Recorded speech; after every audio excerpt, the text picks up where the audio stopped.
ಕಮಿಷನ್ಗಾಗಿ BJP ನಾಯಕರ ರಂಪಾಟ ಮತ್ತೆ ಶುರುವಾಯಿತು. ಮೈನಿಂಗ್ ಮಾಫಿಯಾ 10,000 ಟನ್ ಕಬ್ಬಿಣದ ಅದಿರನ್ನು ಸಾಗಿಸುವ ವಿಚಾರಣೆಯಾಗಿ ಇಬ್ಬರು ಬಿಜೆಪಿ ನಾಯಕರು ಕಿತ್ತಾಡಿಕೊಂಡಿದ್ದಾರೆ. ಈ ಪ್ರಕರಣ ಪೊಲೀಸ್ ಠಾಣೆ ಮೆಟ್ಟಿಲೇರಿದೆ. ಎಫ್ಐಆರ್ ಕೂಡ ದಾಖಲೆಯಾಗಿದೆ. ವಿಷಯ ಏನಪ್ಪಾ ಅಂದ್ರೆ, ಬನ್ನಿಹಟ್ಟಿ ರೈಲ್ವೆ ವಾರ್ಡ್ ಮೂಲಕ ಗೋವಾ ಬಂದರಿಗೆ ಅದಿರನ್ನು ಸಾಗಿಸಲು ಎಲ್ಲಾ ಸಿದ್ಧತೆಯನ್ನು ಒಂದು ಟ್ರೇಡಿಂಗ್ ಕಂಪನಿ ಮಾಡಿಕೊಂಡಿರುತ್ತೆ. ರೈಲ್ವೆ ಗೂಡ್ಸ್ ಗಾಡಿಯಲ್ಲಿ ಅದಿರು ಸಾಗಿಸುವ ಜಿಲ್ಲಾ ಬಿಜೆಪಿ ಉಪಾಧ್ಯಕ್ಷ ಜಿಟಿ ಪಂಪಾಪತಿ ಕೆಲವು ಸುದ್ದಿವಾಹಿನಿಗಳನ್ನು ಮುಂದೆ ಬಿಟ್ಟು ಅಕ್ರಮವಾಗಿ ಅದಿರು ಸಾಗಿಸುತ್ತಿದ್ದಾರೆ ಎಂದು ಪುಕಾರೆಬ್ಬಿಸುತ್ತಾರೆ. ತೋರನ್ಗಢ್ ವ್ಯಾಪ್ತಿಯ ಡಿಎಸ್ಪಿ ಇನ್ಸ್ಪೆಕ್ಟರ್ ಇತರ ಸಿಬ್ಬಂದಿ ಸಹ ಓಡಿ ಬಂದಿರುತ್ತಾರೆ. ಸ್ಥಳಕ್ಕೆ ಮೈನ್ಸ್ ಇಲಾಖೆ ಸಿಬ್ಬಂದಿಯನ್ನು ಕರೆಸಿಕೊಂಡು ಎಲ್ಲಾ ರೀತಿಯ ದಾಖಲಾತಿಗಳನ್ನು ಪರಿಶೀಲಿಸಿದ ಉಪನಿರ್ದೇಶಕರು ಈ ಅದಿರು ಸಾಗಣೆಗೆ ಕಾನೂನುಬದ್ಧವಾಗಿದೆ ಎಂಬ ತೀರ್ಮಾನಕ್ಕೆ ಸಹ ಬಂದಿರುತ್ತಾರೆ. ಆದರೆ ಈ ಅದಿರು ಸಾಗಣೆಯ ಉಸ್ತುವಾರಿಯನ್ನು ಇನ್ನೊಬ್ಬ ಬಿಜೆಪಿಯ ಮುಖಂಡ ಚಂದ್ರು ಎಂಬುವರ ವಹಿಸಿಕೊಂಡಿರುತ್ತಾರೆ.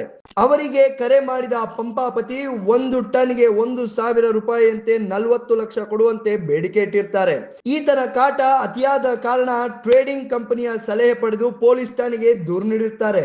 ಅದು ಈಗ ಎಫ್ಐಆರ್ ಕೂಡ ಆಗಿರುತ್ತದೆ. ಇಲ್ಲಿ ಒಬ್ಬ ಬಿಜೆಪಿ ಉಪಾಧ್ಯಕ್ಷ ಪಂಪಾಪತಿ ಅವರು ಕಮಿಷನ್ಗೆ ಆಸೆ ಪಟ್ಟು ಗಂಟು ಬಿದ್ದಿ ಇಡೀ ಪೊಲೀಸ್ ಇಲಾಖೆಯನ್ನು ತಪ್ಪುದಾರಿಗೆ ಇಳಿತಿದ್ದಾರೆ. ಸಕ್ರಮವಾಗಿ ಅದಿರು ಸಾಗಿಸುವ ಕಂಪನಿಗಳಿಗೆ ಕಿರುಕುಳ ನೀಡುತ್ತಿದ್ದಾರೆ. ಸಾಲು ಸಾಲು ಬಿಜೆಪಿ ನಾಯಕರು ಈಗಾಗಲೇ ಸಿಬಿಐ ಇಡಿಗೆ ಕೇಸ್ಗಳಿಗೆ ಬಿದ್ದು ಜೈಲು ಸೇರಿದ್ರು.